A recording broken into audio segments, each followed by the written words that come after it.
ओम नमो भगवते वासुदेवाय। धर्मराज युधिष्ठिर बोले, हे भगवान, मैं आपको नमस्कार करता हूँ। आप कृपा करके बताइए, वैशाख कृष्ण एकादशी का नाम क्या है तथा उसकी विधि एवं महात्म क्या है। भगवान श्री कृष्ण ने कहा, हे राजेश्वर, वैशाख मास के कृष्ण पक्ष की एकादशी को वरुथनी एकादशी के नाम से जाना जाता है। यह सौभाग्य देने वाली, सब पापों का नष्ट करने वाली तथा अंत में मोक्ष देने वाली है।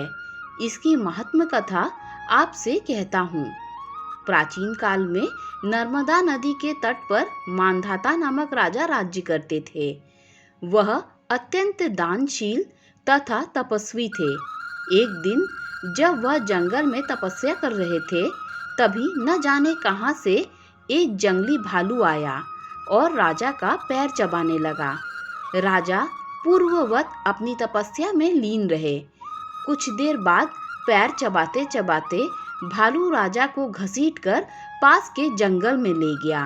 राजा बहुत घबराया, मगर तापस धर्म अनुकूल उसने क्रोध और हिंसा न करके भगवान विष्णु से प्रार्थना की। करुण भाव से भगवान विष्णु को पुकारा। उसकी पुकार सुनकर भगवान श्री हरि विष्णु प्रकट हुए और उन्होंने चक्र से भालू को मार डाला।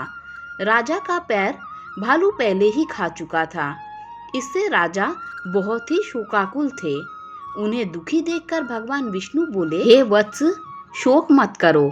तुम मथुरा जाओ और वरुथिनी एकादशी का व्रत रखकर मेरी वराह अवतार मूर्ति की पूजा करो। उसके प्रभाव से पुनः सुदृढ़ अंगों वाले हो जाओगे। इस भालू ने तुम्हें जो काटा है, यह तुम्हारे पूर्व जन्म का अपराध था। भगवान की आज्ञा मानकर राजा मांधाता ने मथुरा जाकर श्रद्धा पूर्वक वरुथनी एकादशी का व्रत किया। इसके प्रभाव से राजा शीघ्र ही पुनः सुंदर और संपूर्ण अंगों वाला हो गया। इसी एकादशी के व्रत से राजा मांधाता स्वर्ग को गए थे।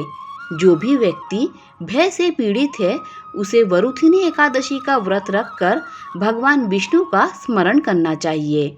इस व्रत को करने से समस्त पापों का नाश होकर मोक्ष मिलता है।